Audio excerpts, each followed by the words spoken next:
So you're thinking about moving out of the big city and moving to Montana? I think that's a fabulous idea. You're gonna love it here.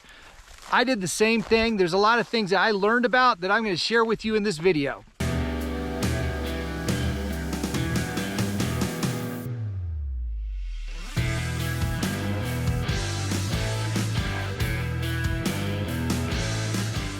So we've got people calling us every single week wanting to move to Bozeman and Big Sky, Montana, and we absolutely love it. Give us a text message, call, email 7 days a week. We got your back when you're moving to Bozeman and Big Sky, Montana. Please remember to click the subscribe button and the little bell notification. We're gonna be posting a lot of new videos about moving to Bozeman and Big Sky, Montana, and you definitely need to get this information before you move here. So you wanna know before you move here about home prices. Home prices in the Bozeman, Big Sky area, there's really not much under 300,000 at all. No condos, manufactured dwellings, anything really. I mean, you might see an occasional property under 300,000, but it's very rare. So if you're coming to Bozeman, Big Sky, Montana, you need to know that the median home price is over 500,000 now, projected to go up over 700,000 in the next few years. So you definitely want to get in now if you're looking to move here. The reality is that you can even buy a vacation home if you're not ready to move here yet, because we are an Airbnb friendly place. But the reality is you're going to spend $400,000 to $500,000 to get a house that's in the median price range. Something really nice is $700,000 to $800,000. Something on land is going to be closer to $900,000 to 1.1, 1.2 million or more. So just something you need to know about. So one of the things you need to know about when moving to Montana is that there are flies here. It's something that you don't know about until you move here. It's not a big deal really, it's just something you need to know about. You need to make sure there are screens on the windows. If you're buying a property, ask that the seller include screens on the windows, because in the spring and the summer, you're gonna wanna open your windows. You're probably not gonna have air conditioning. And so you're gonna probably wanna open those windows up and make sure that you have screens on them.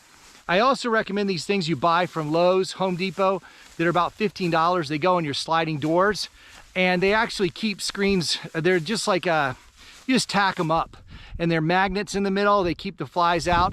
Also get fly traps, the hanging ones on the outside of the house and also the inside of the house. That'll keep the flies out and you won't have any problems with it. But as long as you know that, you'll be good to go. So one of the things you need to know about here is that there are no zoos. There are tons of animals. You're gonna see deer all the time. In fact, I think I can see an animal right there. You're gonna see elk. When you're hiking, you're gonna see moose. You may see bear, black bear, grizzly bear, etc. There's turkey, wild turkey. There are tons and tons of different animals here in the Montana area. So you will even see deer sometimes down in the city, a lot in the suburbs, but not as many right in the city, but they have been seen there. So the reality is that there are some dangerous animals. Of course, the coyotes can be dangerous to the livestock, and the bears are definitely dangerous if you run into them. Just make sure you always carry bear spray on a hike so that you're prepared for that kind of situation. A lot of people moving here are asking about snow tires. Do they need snow tires? If you live in Bozeman or right around Bozeman where the roads are plowed, you're not going to need snow tires. An all-weather tire with the snow button is going to be fine. So you're definitely not going to need that. But if you do live outside the city, up in the mountains, or even further from that, you're going to need some type of snow tire, or even a tire with studs on it. So that's something that you might look into, because you're going to go to areas that aren't going to be as plowed as well. You might have a high grade going up to your property, but normally you don't need snow tires. Bozeman does not get a lot of snow compared to other places in Montana. In fact, that's why I chose it, because it's a very sunny place, and it's very much like a lot of places people are coming from.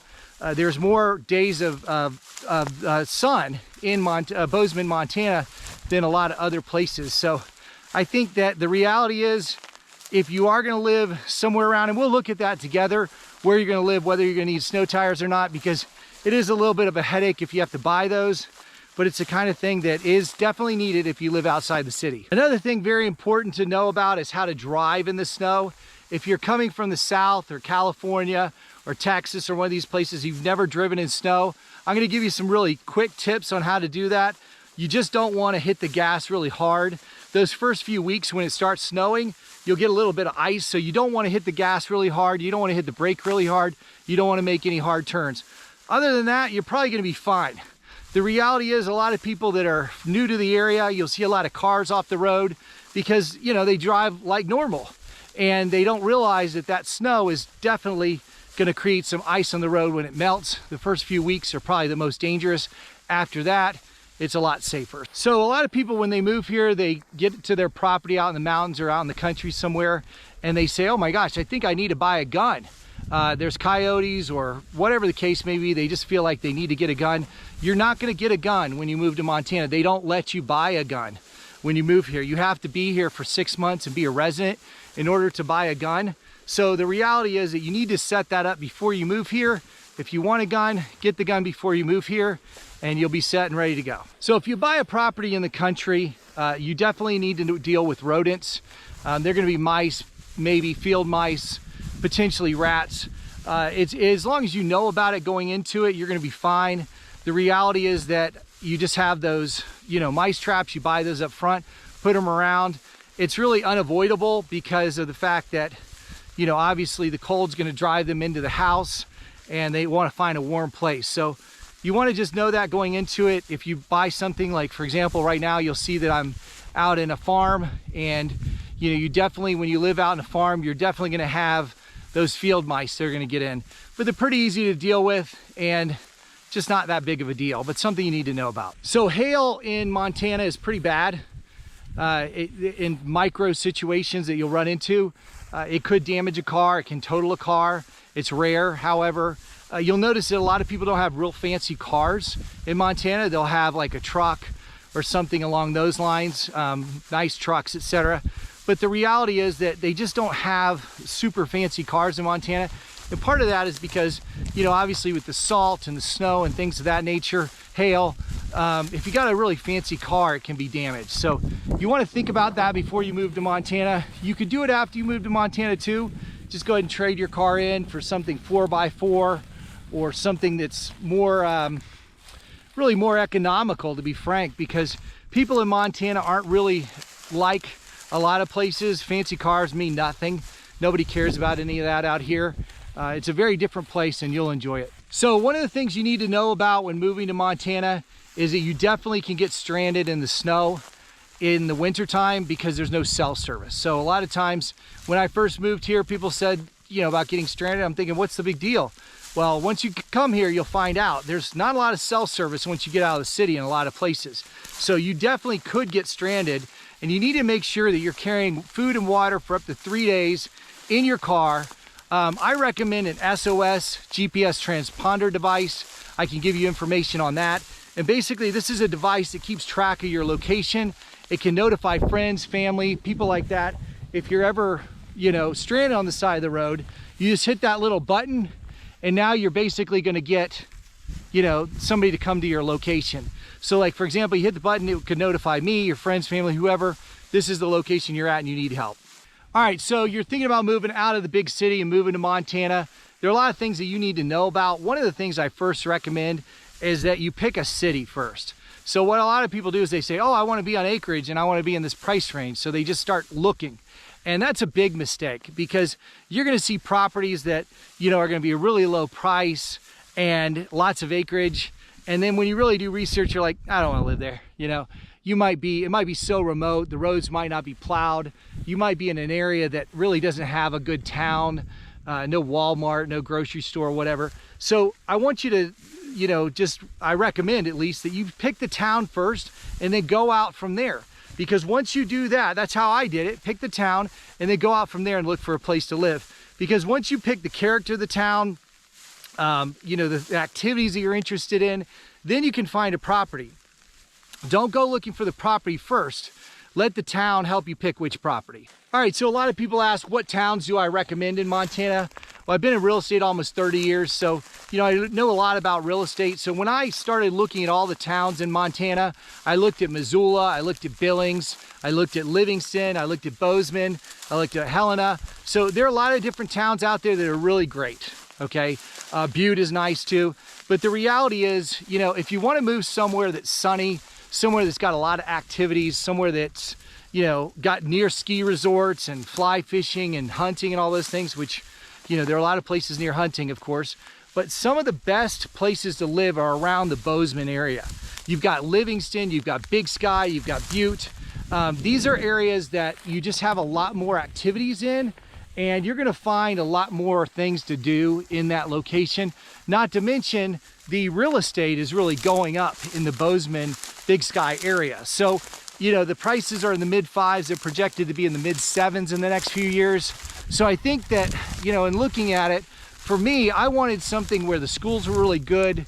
You know, there weren't 10 people in the school, that you had, you know, I've got a 2-year-old, 4-year-old, teenager. I wanted schools that were really good.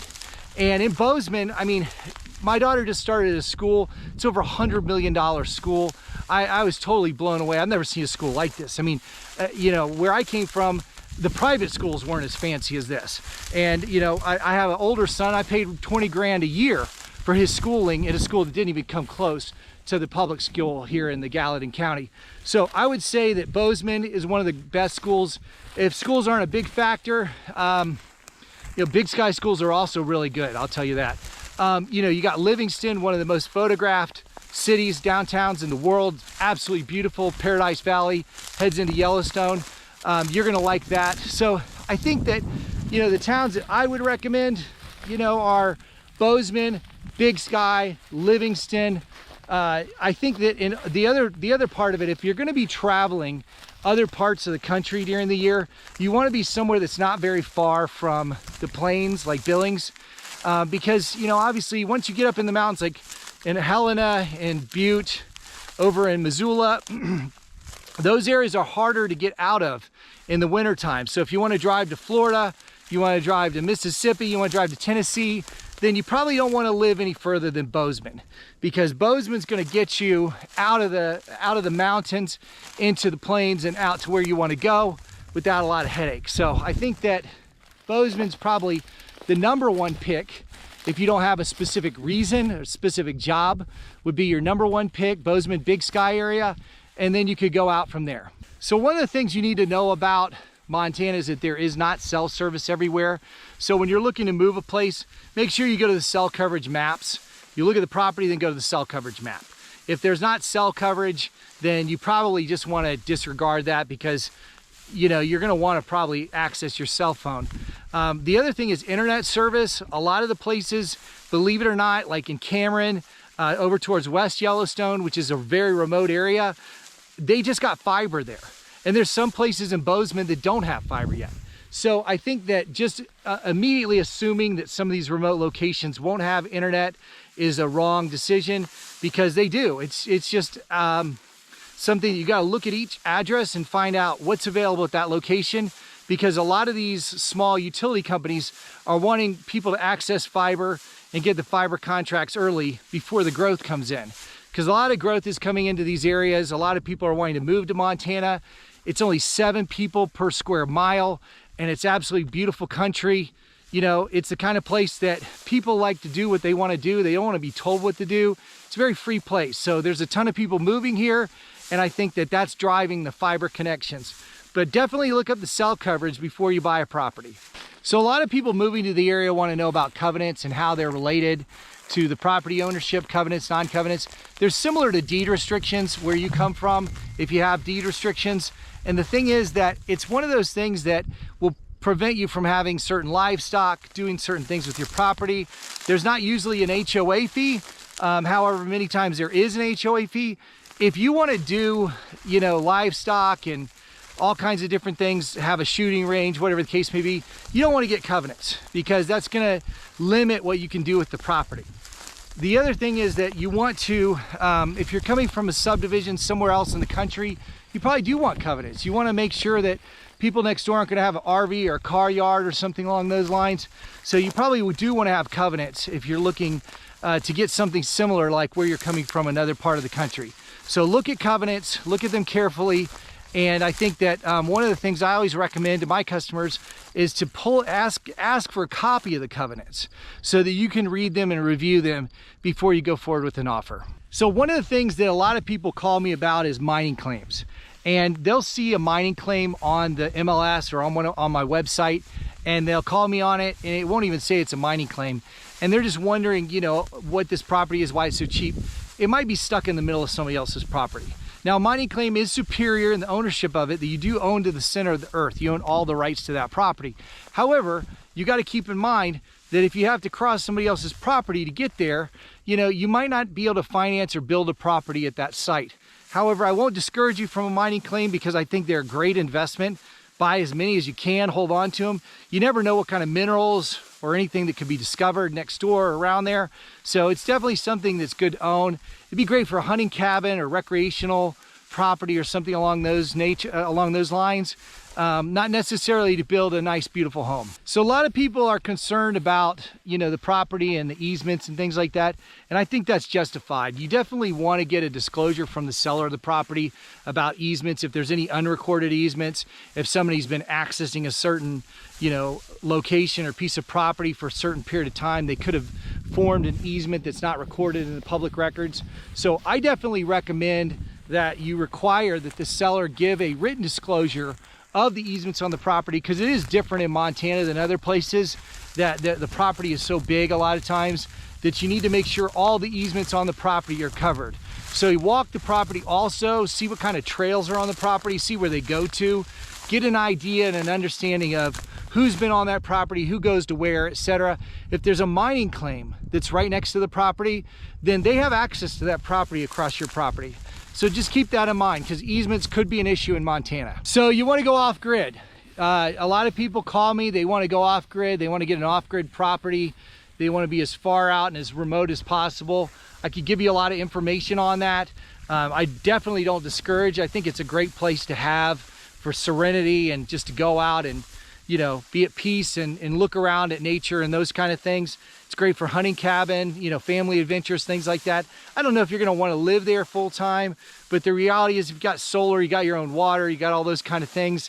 You can grow things there, you can forage in the wilderness. It could be a great idea for some people.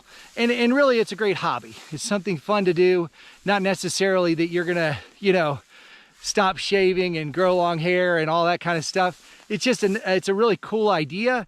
And I definitely can give you adventure on that. And there's tons and tons of options for off-grid properties really cheap in Montana. So electric, very important.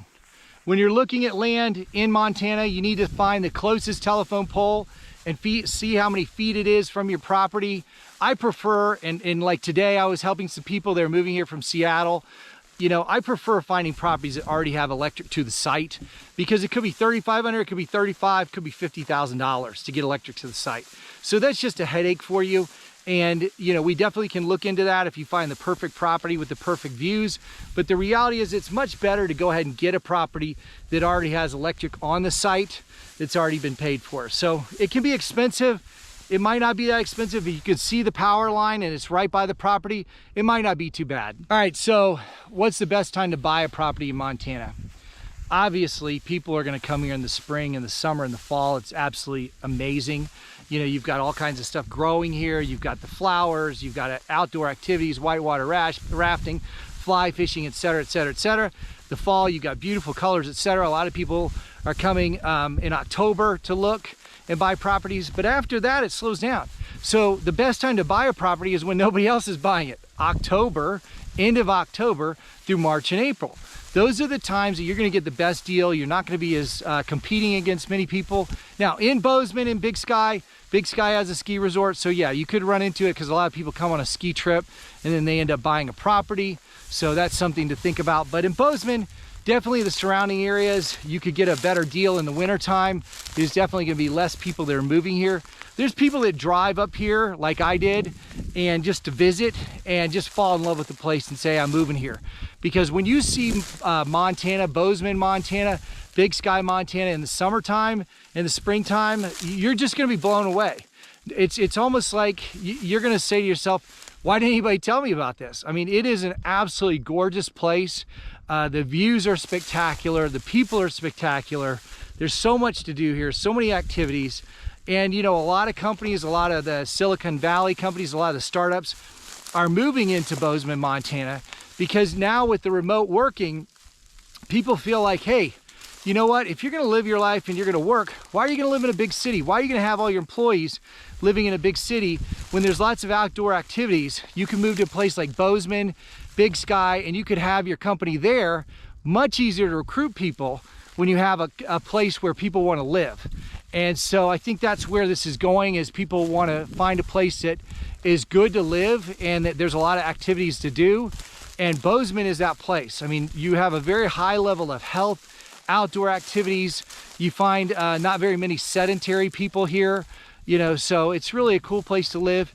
And the fact of the matter is that the wintertime is the best time to buy a property in Bozeman and Big Sky, Montana. So the word is out. A lot of people have figured out that Bozeman and Big Sky is one of the best places to live in the country, if not the world. And we're getting calls all the time from people looking to move here. We absolutely love it. Give us a call, give us a text message, give us an email, 7 days a week. We got your back when moving to Bozeman and Big Sky, Montana. Please remember to click the subscribe button and the little bell notification. We're going to be posting a lot of new videos about moving to Bozeman and Big Sky, Montana, and you definitely need to get this information before you move here. We're also going to do a lot of walkthroughs on new construction and other homes. So remember, hit that subscribe button and we'll see you on the next video.